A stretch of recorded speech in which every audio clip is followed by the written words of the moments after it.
Vamos abrir a palavra do Senhor. O primeiro livro dos reis, Israel.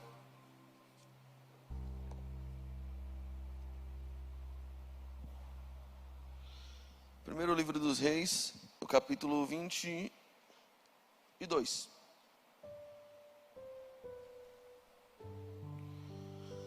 Primeiro livro dos reis, capítulo 22, verso 13.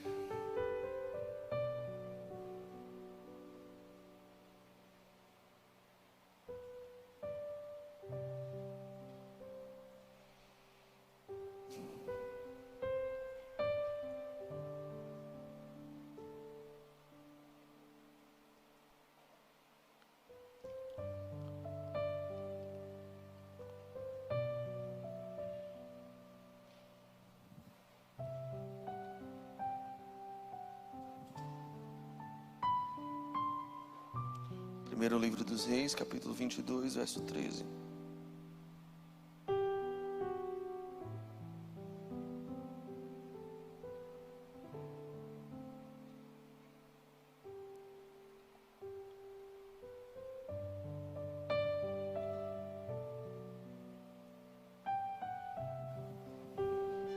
Diz assim, palavra do Senhor.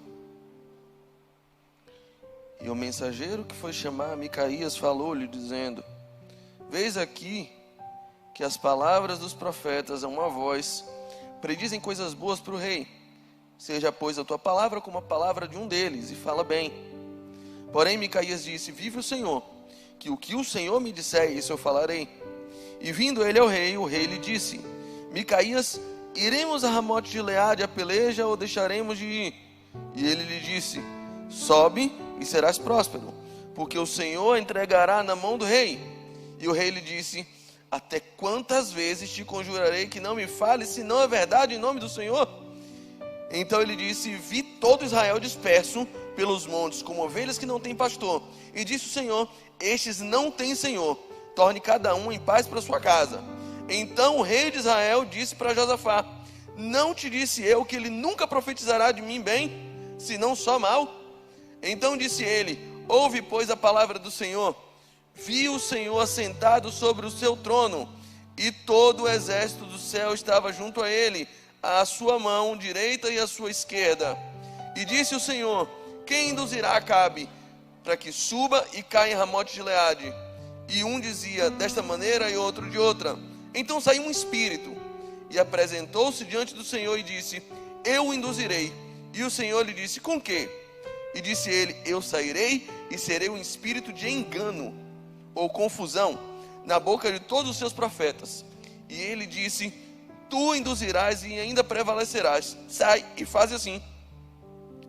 Agora, pois, eis que o Senhor pôs espírito de engano na boca de todos esses seus profetas, e o Senhor falou mal contra ti. Então Zedequias, filho de Kenaanã,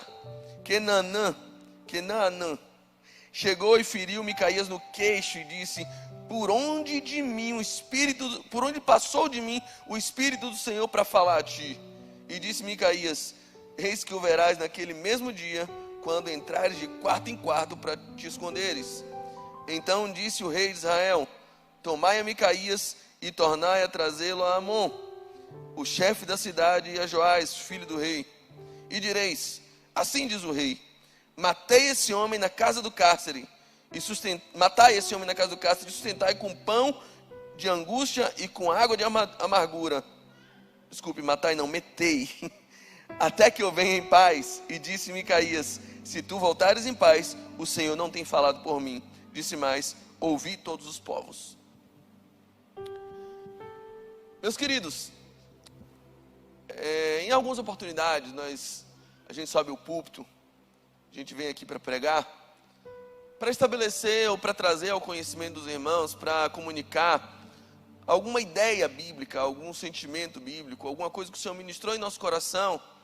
Às vezes a gente usa diversos textos bíblicos para falar de algum tópico, de algum sermão textual, de algum sermão que traga uma ideia consolidada, e usamos vários textos bíblicos para isso.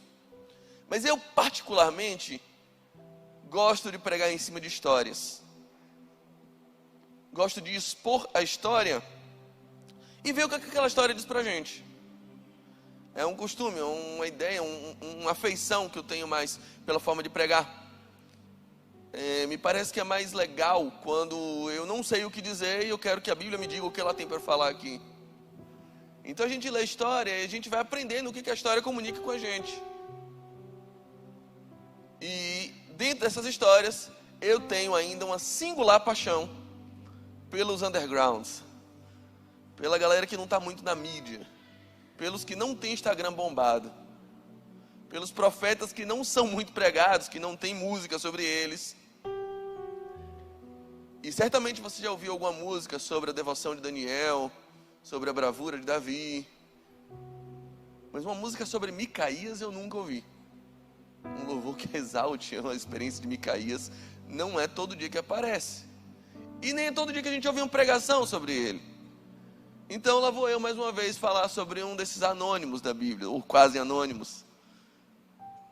Se você frequenta aqui, em algumas semanas atrás eu falei de outros grandes anônimos. Falei da oração de Jabes, falei da experiência de Jefté, do testemunho de Dorcas, do reinado de Josias, que não é bem um anônimo, mas acho que devia ter mais mídia. Impressionante como tanto jogador ruim tem mais mídia que Josias. Mas Micaías é um homem que não é muito pregado, não é muito conhecido, mas tem uma importância singular na história de Israel. Um belo dia, o rei Josafá, rei do reino do sul, rei de Judá, pensando muito estrategicamente em expandir seus horizontes, em expandir seu domínio, em ficar cada vez mais forte, procura o rei Acabe e joga uma pulguinha na orelha do rei Acabe, que é o rei de Israel, o reino do norte. Israel estava dividido em dois reinos: reino do sul com 2 tribos, Judá e Benjamim, e o reino do norte com todas as demais 10 tribos. E aí o rei do sul, tentando expandir seu domínio, sabendo que tinha um reino muito próspero, um reino de paz, Josafá, que servia a Deus, que era temente a Deus, vai e busca Acabe e fala assim: olha, tem um povo aí invadindo uma terra que eu acho que é nossa. Os sírios estão dominando uma parte que eu tenho convicção, conhecendo a história de Josué, que Deus deu na nossa mão. Aquele pedaço chamado Ramote Gileade. Aquilo era nosso, não era não? Estou lembrando aqui.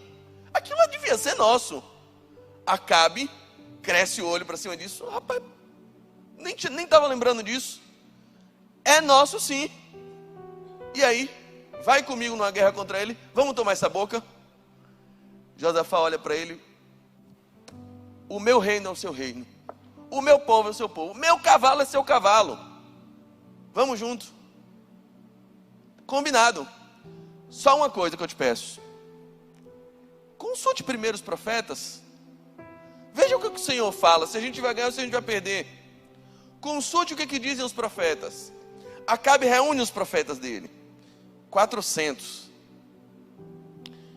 E aí começa um circo, um cirquinho armado, uma brincadeirinha. Começa o povo a brincar de revelação. Inaugura-se a vigília de poder e avivamento.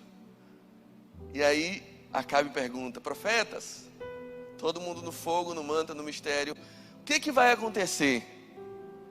E ele diz assim, e os profetas unânimes se reúnem e falam assim: o Senhor entregará os inimigos na mão do rei. E acabou. Sabe aquela profecia que até um cachorro pincher consegue fazer? Tipo assim, a profecia: o Senhor está me revelando que hoje veio aqui uma jovem com um problema sentimental. Oh Deus. O Senhor me revelou que tem alguém aqui com problema financeiro hoje. Sabe aquela que não tem chance de dar errado? Porque o camarada está vendo que vão pelo menos 3 reis brigar. Tem Acabe, tem Josafá e o rei da Síria. Eles vão brigar, vão sair na mão. E aí ele está dizendo assim: o Senhor vai dar vitória ao rei. Que rei? Não, essa parte da visão eu não alcancei, irmão. Eu só sei que tem uma vitória aí para o rei. Acabe pega isso e entende o quê? É para mim, essa porção é minha. Glória a Deus. Josafá, que não é bobo, não é nada, temente a Deus, diz assim: brother, você não está vendo que tem uma coisa errada? Você não está vendo que esse camarada está brincando com os dons espirituais? Você não está vendo que isso aí não é profecia nem aqui nem na China? Você está vendo que isso aí tem um joguinho, tem um teatrinho armado aí? Você não está vendo que Deus não falou coisa nenhuma? Tem outro profeta que a gente possa consultar? Aí Acabe diz assim: olha, até tem, mas eu não gosto de perguntar nada a ele, porque ele nunca fala nada bem de mim. É um tal de Micaías. Esse camarada, toda vez que eu pergunto alguma coisa a ele, só vem pancada. Ele nunca profetiza coisa boa. Ele só profetiza tragédia quando é contra mim. Então realmente não dá. Aí Josafá diz assim: olha, eu só vou chamar ele. Se não chamar ele, eu não vou. E chama. Quando Micaías chega, um mensageiro vai para ele e diz assim: Micaías, olha, é o seguinte, o rei quer te ouvir, mas eu vou lhe dizer uma coisa: 400 profetas já disseram que o negócio vai dar bom. Já profetizaram num sentido, já disseram que Deus vai dar vitória para ele e, ó, não vá quebrar a corrente, né? Vai lá e confirma. Aí Micaías olha para o mensageiro e fala assim: vive o Senhor, que eu não vou falar uma vírgula do que Deus não me disser. Eu não estou nem aí para 400 profetas, para 500 profetas, para Roberto Carlos, nem para as baleias. O que Deus me disser eu vou falar. Estou me importando. O rei vai ficar magoadinho, vai ficar zangadinho, é problema dele. O que Deus mandar eu falar, eu vou falar. O meu compromisso é com a voz de Deus, e eu sei o quanto isso pode me custar, mas eu não estou ligando para isso. Eu vou falar aquilo que o Senhor mandar eu falar.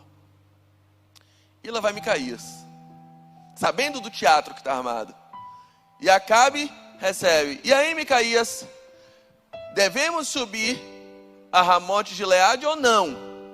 Micaías olha para ele e diz assim: o Senhor vai dar vitória ao rei. Aí ali Acabe olha para ele assim: você está me tirando, né? Você está de brincadeira com minha cara. Quantas vezes eu já te falei que eu quero que você fale sério comigo? Quantas vezes eu já falei que eu não estou de brincadeira, cara? Era como se ele dissesse assim: por acaso você vai ouvir se eu falar a verdade? Micaías olha para ele e diz: pronto, tá bom. Você quer saber a verdade? Então eu vou falar a verdade. Sabe o que eu estou vendo? Eu estou vendo Israel inteiro disperso, que é como um rebanho cheio de ovelha que não tem pastor. E uma voz dizendo assim: vai cada um para sua casa, que esse homem que está à frente de vocês aí não vale de nada. E mais, sabe mais que eu estou vendo? Eu estou vendo uma cena agora. Eu estou vendo Deus com 2 exércitos, um à esquerda e um à direita. E ele está no meio. E ele está perguntando assim: ó, Acabe está decidido aí para Ramote de Gileade. Acabe está doido para ir. Como é que a gente vai enganar ele para ele ir mesmo, hein? Deus está perguntando isso agora no céu. E Acabe com o olho: é o quê? Deus está te enganando aqui, sabia? Deus está brincando com você. Deus está entrando nesse seu joguinho e está dizendo assim: quem é que vai agora? E aí, o que a gente vai fazer para a gente enganar Acabe? E aí um diz: vamos fazer isso, outro vai fazer. Aí daqui a pouco chega um: já sei o que vamos fazer. Eu vou lá e eu vou colocar engano na boca de todos os profetas dele. E aí se levanta um outro profeta chamado Zedequias. E Zedequias olha para ele e diz assim: ô querido, ô irmão, de onde foi que o Espírito Santo saiu de mim para entrar em você que eu não vi? Quem fala pelo Espírito aqui sou eu, querido. Quem te deu essa revelação aí? Se o Espírito Santo está em mim e não em você. Micaías, que já era da zoeira, você vai ver. No dia que o bicho pegar e você receber a galinha pulando, entrando de quarto em quarto para se esconder. Você vai ver. Cadê o Espírito Santo? Na mesma hora tomou um tapão na cara. Aprender a lição. Zedequias dá um tapa na cara de Micaías. E a ordem é dada: prendam esse homem no calabouço dê para ele só o pão da angústia e a água da amargura, para ele aprender, e deixa ele trancado até que a gente volte vitorioso. E eu imagino que Micaías deve dizer: tudo bom, sem problema, mas deixa a chave aqui, só por desencargo de consciência, para o caso de talvez você morrer, Acabe, e alguém poder me destrancar, porque você vai morrer. E aliás, se você voltar dessa guerra, é porque eu não sou profeta coisa nenhuma. E Acabe se treme. Para se resguardar, Acabe, sabendo que Deus falava por Micaías, faz um acordo com Josafá. Josafá, eu estava pensando numa estratégia aqui para a gente confundir o inimigo. Por que não vai você vestido de rei e eu vestido de um soldado qualquer? Eu vou ser o efeito surpresa, aquele que entra no segundo tempo, o Denilson que confunde a zaga. Eu vou ser esse cara aí. Vamos fazer assim? Ou seja, ele está pensando numa guerra, vão logo em cima do rei, vamos pegar o rei de lá, não eu, né? Tentando se esconder da profecia, tentando se preservar, porque sabendo o juízo que estava sobre ele. E lá vai ele se escondendo. E Josafá: tá bom, bora. E ele vai escondido. E o povo começa a guerra. Os sírios vão avançando. E a ordem para os sírios, a ordem para o exército sírio é: peguem o rei de Israel.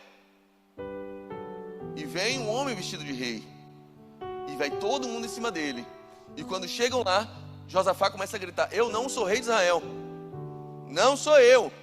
E olham para ele e dizem: esse não é o rei de Israel não, deixa ele para lá.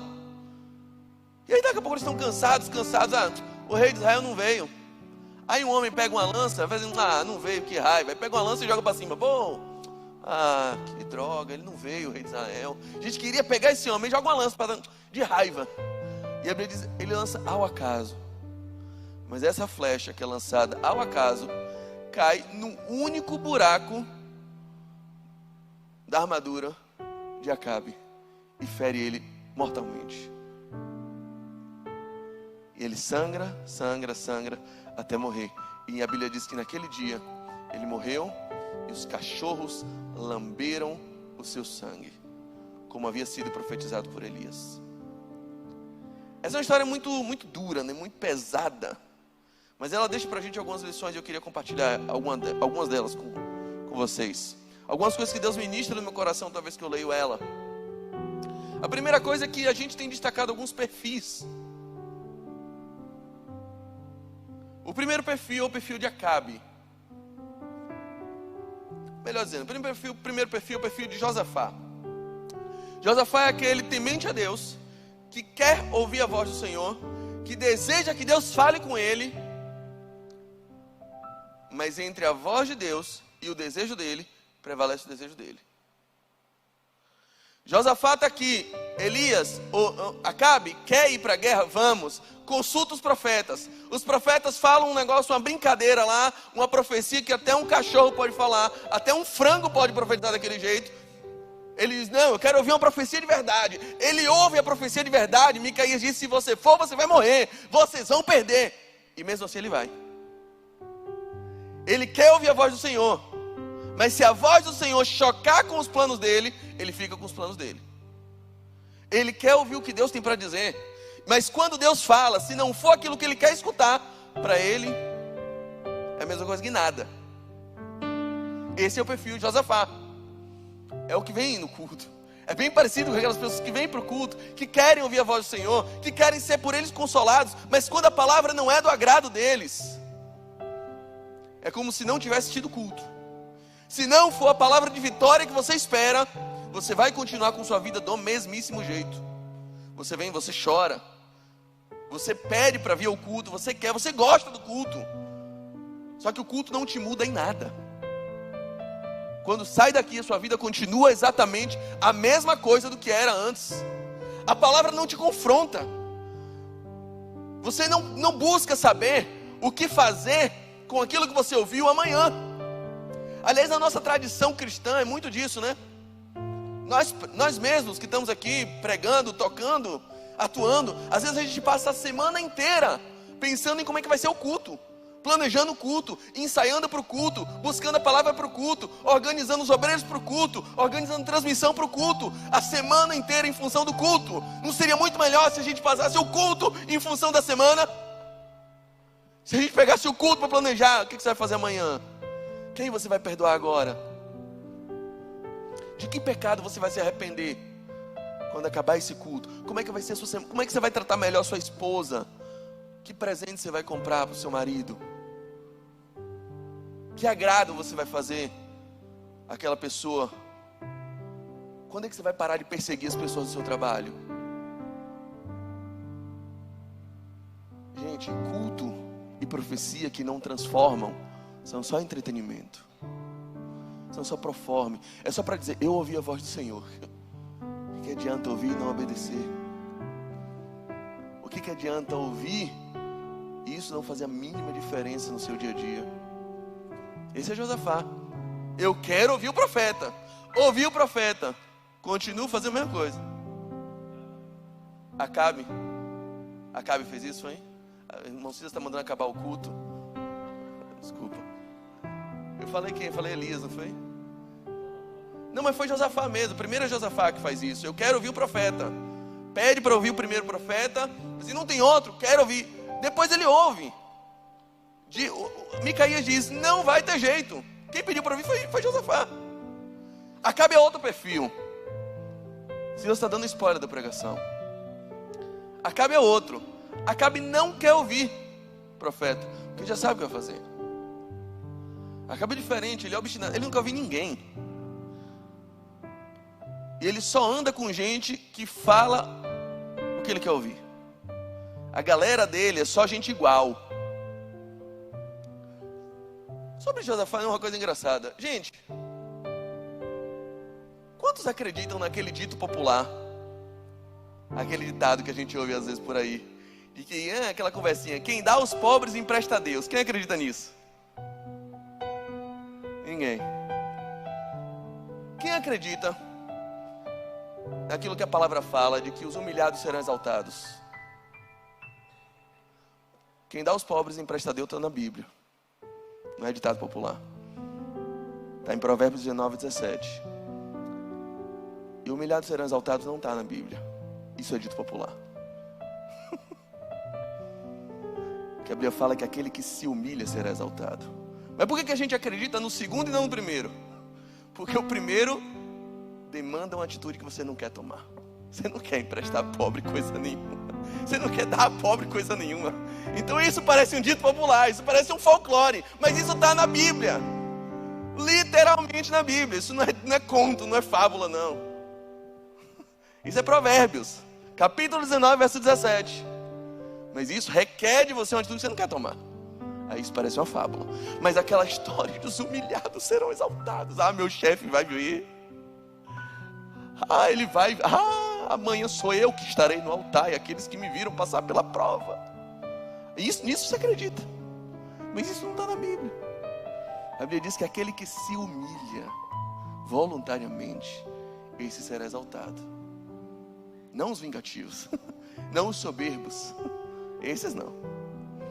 Por que a gente é levado a acreditar nisso? Que a gente quer um Deus que concorde com a gente. Que a gente quer um Espírito Santo que revele aquilo que a gente já está pensando. Que a gente quer uma Bíblia que vá na linha do nosso plano. Mas eu vou lhe dizer, a Bíblia não é band-aid para amaciar e para dar uma melhoradinha nas suas feridas. A Bíblia é a espada que vai terminar de te rasgar no meio. Que vem te confrontar. Que vem dizer, você não pode ficar desse jeito. Que vem rasgar você. E dizer, não dá para ficar como você entrou. Não dá para terminar o culto do mesmo jeito que você começou ele. A palavra profética tem que te transformar. O primeiro perfil quer ouvir a palavra, quer ouvir a profecia, mas só segue se a profecia estiver de acordo com ele. Esse é Josafá. O segundo perfil não quer ouvir palavra, não quer ouvir profecia, só anda com gente que diz exatamente aquilo que ele já pensava. Não ouve ninguém, é obstinado. É Acabe. Aí tem um terceiro perfil, o perfil Zedequias. O perfil que acha que Deus só fala com ele. O perfil que acha que Deus não está falando em lugar nenhum, senão na igreja dele. O perfil que encaixota Deus. E se alguém vê dizendo que tem uma experiência diferente em outro lugar, de outra forma, ele vai dizer mentira, porque Deus só fala desse jeito. De onde é que Deus saiu da minha igreja para entrar na tua? Esse é o perfil Zedequias, que duvida de tudo aquilo que não parece com a experiência dele. Se Zedequias usa paletó, ele duvida de todo pastor que não usa paletó. Se Zedequias usa camisa floral, usa camisa mais descolada, ele duvida e acha ridículo todo aquele que usa paletó. Ele acha que Deus cabe nas formas humanas. Ele acha que Deus cabe nas nossas convenções. Ele acha que Deus é calvinista. Ele acha que Deus é arminiano, que Deus é agostiniano, que Deus é sei lá o quê. Ele acha que Deus é isso. E tudo aquilo que não é isso, não é Deus. Ai, que otário. E esse perfil normalmente é um perfil violento. É um perfil que agride. É um perfil que dá tapa na cara dos irmãos. É um perfil que expõe. É um perfil que posta coisa na internet, colocando o nome das pessoas, se chamando de herege. É esse perfil. É um perfil que diz, não ande com fulano, porque... É esse perfil. É um perfil violento. É Zedequias. Mas tem um outro perfil. E é sobre esse que a gente tem que declinar mais a nossa atenção. É o perfil Micaías. É o perfil que sabe que ouvir a vontade de Deus muitas vezes pode custar caro, mas ele está disposto a pagar o preço. Ele sabe o que vai acontecer quando ele falar. Ele sabe o que vai acontecer. Ele sabe a treta que ele está comprando por dizer, eu que estou ouvindo a voz do Senhor. Ele sabe disso. Ele sabe que vai comprar uma briga. Ele sabe que as pessoas não vão gostar. Ele sabe que a igreja dele vai esvaziar. Ele sabe que nem todo mundo vai ficar. Ele sabe que não vai receber um tapinha nas costas, mas ele insiste em dizer, eu quero ouvir a voz do Senhor. Ele sabe que a outra empresa vai crescer mais do que a dele, porque a outra dá propina, dele não dá. Ele sabe que o preço do concorrente vai ficar mais barato. Ele sabe tudo isso. Ele sabe que o outro escritório vai ganhar mais cliente do que ele, mas ele não negocia ouvir a palavra do Senhor. Ele está dizendo, o que o Senhor falar, eu não vou mudar, eu não vou tirar, eu não vou acrescentar nenhuma vírgula. Que prevaleça a voz dele, que seja Deus verdadeiro e todo homem mentiroso. Esse é o perfil Micaías. É o perfil que não negocia. É o perfil que diz, eu quero a pureza do que diz a palavra. Eu não quero acrescentar palavras do que Deus não disse. É um perfil autêntico e sabe o preço disso. Eu vou dizer uma coisa muito sincera para os irmãos. Se você me perguntar se eu sempre tenho certeza que as minhas decisões são da vontade do Senhor, eu vou dizer, não tem. Mas eu sempre tenho certeza que eu acredito que aquilo que eu estou fazendo é da vontade do Senhor. Você entendeu a diferença? Obviamente nem sempre a vontade de Deus está tão óbvia. Nem sempre a vontade de Deus está tão evidente assim na nossa frente. Às vezes não dá para saber direito se Ele quer que eu compre dólar, que eu compre euro, que eu compre aquele carro, que eu compre aquele carro. Nem sempre isso está evidente. E como é que a gente resolve isso? Algumas pessoas ficam de fato refém de profetas, refém de métodos esotéricos, refém às vezes de consultas místicas, refém disso. Mas qual é o método que parece que a Bíblia nos aconselha o tempo todo? É relação. Relação. A gente só consegue descobrir a vontade de outra pessoa quando a gente cresce na relação. Hoje de manhã, acordamos e estava na casa da minha cunhada. E aí eu perguntei à minha esposa, você vai querer tomar café? E ela, quero. Aliás, não quero não. Espera, eu falei assim, tem certeza que você não quer um sanduíche? Ela olhou, ai, quero. E o que mais você quer? Você acha que eu quero um café com leite, né? E ela disse, com bastante leite. Leite em pó. E aí tá bom, eu vou fazer. E aí a irmã dela começou a fazer. E aí fez, aí colocou uma colher, colocou outra colher, colocou outra colher. Aí disse, tá bom, vai fazer. Não, não tá bom. É preciso mais. Bem mais. Até ficarem as bolas assim em cima do café. Ela, não, vai ficar horrível. Eu conheço minha mulher. E ela começou a colocar adoçante. Eu, para, eu não tomo com adoçante. Aí ela, então vou desfazer esse café. Eu, não desfaça. A gente pode aproveitar. Deixa esse adoçante aí e coloque mais uma colher de açúcar. Vai ficar horrível. Eu conheço minha mulher. E colocou a colher de açúcar. E até agora ela não sabia que tomou um café com adoçante hoje.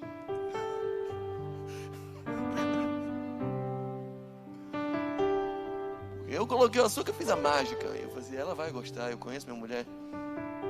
Ela, não, deixa aí, eu dou para meu pai depois. Não, pai, entreguei para ela. Disse, amor, gritei de onde ela estava. Como é que tá o café? Delícia! Eu conheço minha mulher. Só dá para conhecer com quem você convive. Só dá para conhecer a pessoa com quem você se relaciona. Só dá para conhecer a pessoa, só dá para conhecer a vontade de quem você troca. De quem você troca afago, de quem você troca experiência, de quem você conversa. Nem sempre está 100%. Às vezes não dá para adivinhar que ela quer a louça lavada. Às vezes não dá para adivinhar sempre, né? Se ela me pedir uma coisa, obviamente eu vou fazer. Não precisa ficar me lembrando cada 3 semanas. Não precisa isso. Eu vou fazer. Só tenha calma. Mas só dá para conhecer a vontade de quem você passa tempo, de quem você perde tempo. É melhor do que ficar importunando e achando que tudo tem que ser místico. Ai, deixa eu abrir aqui agora a vontade de Deus. Pode dar certo? Pode. Tem base bíblica? Até tem. Os discípulos já fizeram isso. Quando queriam escolher um apóstolo para o lugar de Judas, eles fizeram o quê? Eles oraram ao Senhor e pediram sorte. Dá uma palavra na sorte aqui. Aconteceu e Deus falou. Mas isso foi até antes do Espírito Santo ser derramado. Quando o Espírito Santo foi derramado sobre eles, aí veio um ambiente de intimidade tão grande, que o Espírito Santo ia guiando, ia direcionando, ia dando nova natureza a eles, ia dando uma relação tão íntima, tão profunda, que eles já conheciam a vontade do seu Senhor. E é isso que Jesus fala com os discípulos quando reúne eles, diz assim, vocês eu já não chamo mais de servos, sabia? Esse negócio de ser servo do Senhor, não, você não é não. Eu não chamo mais vocês de servos do Senhor. Eu agora chamo vocês de amigos, porque o servo não sabe a vontade do seu Senhor. O servo não tem ideia do que passa pela mente do seu Senhor. O servo só cumpre ordens. E eu não chamei vocês para cumprir ordens. Eu chamei vocês para revelar a vocês a minha vontade. Para que vocês me conheçam. Para que vocês saibam o que eu sinto. Para que vocês saibam o que eu penso. Deus quer isso conosco. Que nós possamos conhecer o coração dele. Deus quer se revelar a nós, queridos. Deus quer que você passe tanto tempo com ele, que saiba como ele gosta de tomar café, que saiba que tipo de coisa alimenta ele, que tipo de coisa ele se agrada, para que você chegue no dia a dia, lá no seu trabalho, e diga assim, eu falo, não vou falar isso não, porque isso não agrada ao meu Senhor. E você começa a discernir naturalmente aquilo que ele gosta e aquilo que ele não gosta. Então, normalmente, todas as atitudes que eu tomo no meu dia a dia, eu vou te dizer com 100% de integridade, é aquilo que eu acredito que o meu Senhor gosta. Nem sempre a gente acerta, mas esse é o risco da relação. Como diria o Pequeno Príncipe, a gente corre o risco de se magoar e chorar um pouco quando a gente se deixa cativar. É isso, a relação é isso. É o risco que se corre em se relacionar. E aí quando isso acontecer, quando você quebrar a cara, aí isso vai ser o trampolim para você dizer, eu preciso conhecer mais o meu Senhor. Eu preciso conhecer mais o coração dele. Eu quero ir mais profundo. Eu quero chegar mais perto. Eu quero buscar mais. Eu quero ler mais. Eu quero ouvir mais. Eu quero conversar mais. Eu quero orar mais. Para eu conhecer a vontade dele. E aí, meu amigo, pode ser que lutas venham, mas você vai estar tão pleno, tão satisfeito, tão cheio dessa amizade, dessa relação, tão cheio de amor, tão bem vivido, você vai dizer, nenhuma luta me derruba, nenhum calabouço vai me fazer mudar de ideia. eu estou mais feliz, preso pela ordem de Acabe, do que quando eu estava solto, tentando ser comprado pelos profetas dele. Acabe sai tentando fugir do juízo de Deus, disfarçado, mas vem uma flecha guiada pelo acaso e atinge ele onde ele não tinha defesa, no ponto cego da armadura dele. Eu quero dizer para você que tem um Deus que te conhece por trás dos seus disfarces, que a flecha do juízo vai atingir, vai alcançar, que tem um Deus que sabe o que só você e o travesseiro conversam. Tem um Deus que lê o nosso WhatsApp. Tem um Deus que sabe os nossos segredos inconfessáveis. Tem um Deus que sabe quem é você por trás da capa de crente, por trás da imagem de bom pai, por trás dessa imagem de profissional bem-sucedida, por trás dessa imagem de santo, de santa,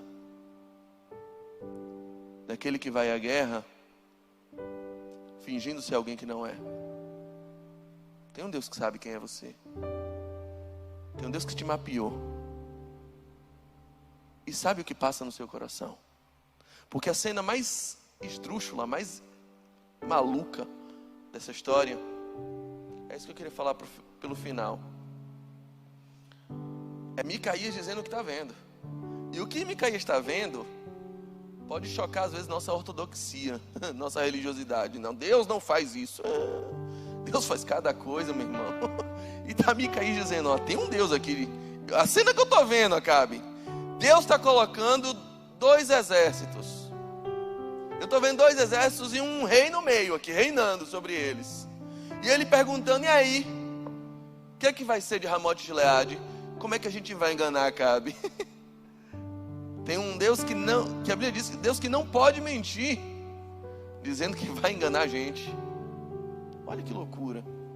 Olha como isso dá um nó na nossa cabeça. Olha como isso dá um negócio, uma reviravolta. E diz, Deus fazendo isso? Que Deus é esse? Que Deus é esse que engana? E aí coloca, quem é que vai lá, hein? Enganar Acabe? A grande verdade, irmãos, é que Micaías viu uma representação como se estivesse no céu acontecendo a mesma coisa que estava acontecendo na terra. O que estava acontecendo na terra? Um rei parado, 2 exércitos, o do sul e do norte, discutindo qual seria a atitude perante Ramote de Gileade. E aí Micaías diz, a mesma cena está acontecendo no céu. E o mesmo teatro que está acontecendo aqui, é Deus que está manipulando lá em cima. Deus que está enganando vocês. Deus que está fazendo vocês baterem cabeça. Por quê? Porque Deus conhece teu coração, Acabe. E o que você quer, na verdade, é ser enganado. Por que você não quer me ouvir? Porque sabe que eu vou falar a verdade. Porque você tem medo da verdade. Porque de fato você sabe a vida que você está levando. Você sabe o caminho de pecado que você está adotando para a sua vida. Você sabe o juízo que você está atraindo para si, mas você não quer ouvir. O que você quer é ser enganado.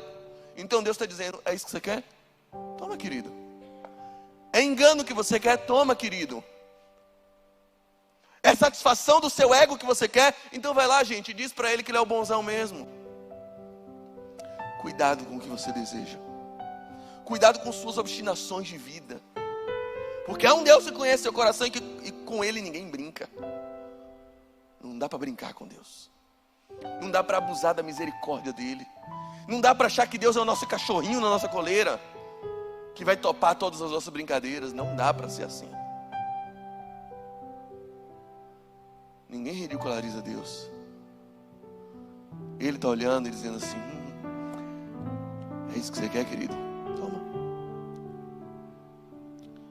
É muito grande o número de pessoas que às vezes me chamam para perguntar sobre pecado contra o Espírito Santo. Irmão, pensei um negócio aqui, comentei um negócio, estou arrependido, acho que pequei contra o Espírito Santo. Será que Deus vai me perdoar? Normalmente eu digo, querido, se você acha, é porque você não pecou. Se você está querendo ser perdoado, é porque você não pecou não, rapaz. O pecado contra o Espírito Santo não é daquele que está arrependido, jogado ao altar do Senhor, com o coração sincero e contrito, dizendo: Senhor, me perdoa, acho que eu falei um negócio, que eu pensei outro negócio, que eu me expressei mal.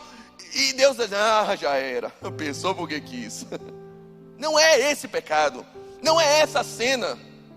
A cena verdadeira de alguém que peca contra o Espírito Santo é o camarada que já não quer ser perdoado. É o camarada que já está tão cauterizado, que já está tão insensível dentro dele, que ele pode ver qualquer milagre, que pode ver qualquer obra, qualquer manifestação, o próprio Jesus encarnado, ele vai dizer: esse homem é filho de Beelzebul. Esse homem expulsa demônios por Satanás. Foi o que aqueles fariseus estavam fazendo. O pecado contra o Espírito Santo é o que te cauteriza. E aí pode acontecer aquilo que aconteceu em Isaías capítulo 6, do verso 10 em diante, quando Deus disse assim: Isaías, cansei. Vai lá e fala para o povo assim: agora vocês vão ficar surdos, agora vocês vão ficar cegos, porque eu já não quero mais que vocês venham. São tantas vezes que vocês saem do meu caminho, é tantas vezes você brincando com o meu amor, é tantas vezes que vocês se obstinam e que o coração de vocês está tão doente, que eu já não quero mais também que vocês se arrependam. Vai lá e fala para o povo que eu estou cegando eles para que não vejam, que eu estou deixando eles surdos para que não escutem. E eu vejo Acabe do mesmíssimo jeito. Acabe, é engano que você quer? Pronto, eu vou te enganar. Deus não se sujeita às nossas caixinhas, às nossas convenções morais. Deus é soberano. Deus é soberano. E cuidado se você está brincando com Ele. A gente está sempre aqui no púlpito, falando do amor de Deus, falando da misericórdia dEle, falando em como Ele é gracioso.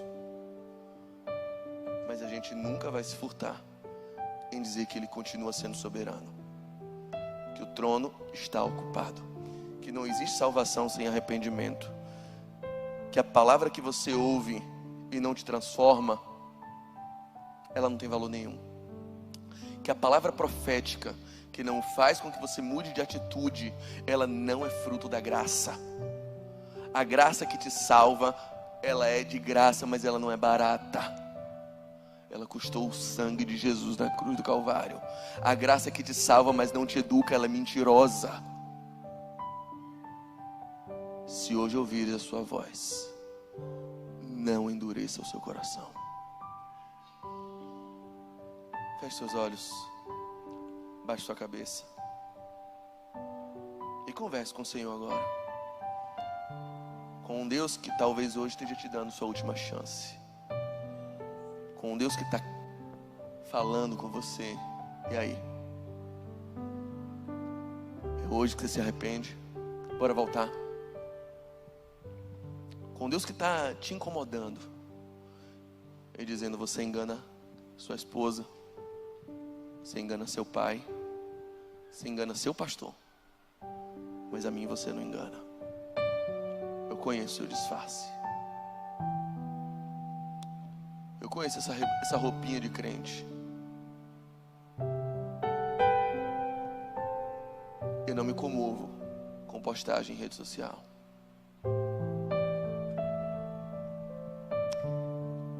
Isso não me quebranta, isso não move o coração de Deus. Deus não fica mais feliz por conta disso. O que faz acontecer uma festa no céu é quando um pecador se arrepende genuinamente. É quando alguém ouve a palavra e muda. Se Deus diz sim, ele vai. Se Deus diz não, ele não vai. Não adianta querer vir para a igreja para maciar seu ego. Não adianta assistir nossas transmissões simplesmente para bater ponto, para aliviar a sua mente. Não vai. Não vai. Há um espírito que vai continuar te incomodando, mas não acho que a gente tem o direito de abusar da paciência de Deus. Vai ter uma hora que Ele vai dizer: é isso que você quer, querido? É uma vida de pecado que você quer? É ser enganado que você quer?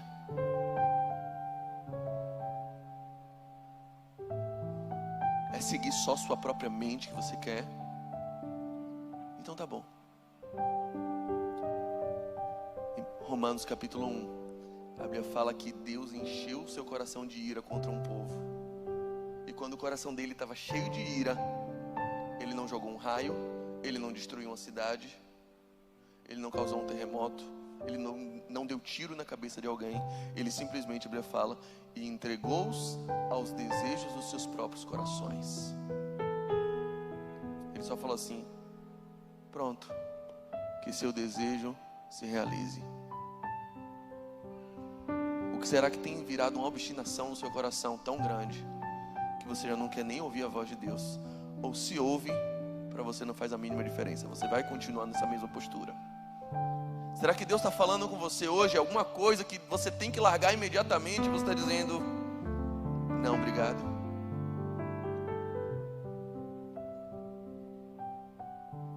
Será que esse culto vai acabar e você vai ser exatamente a mesma pessoa que você era antes dele começar? Qual é seu perfil? Será que você vai ser o simpatizante como Josafá, o obstinado como Acabe, o arrogante como Zedequias, ou o submisso como Micaías? Quem é você? Diante de Deus, diante do exército de Deus reunido agora, diante dessa cena celestial, quem é você? Quem sou eu?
Ao Senhor um retrato da sua alma.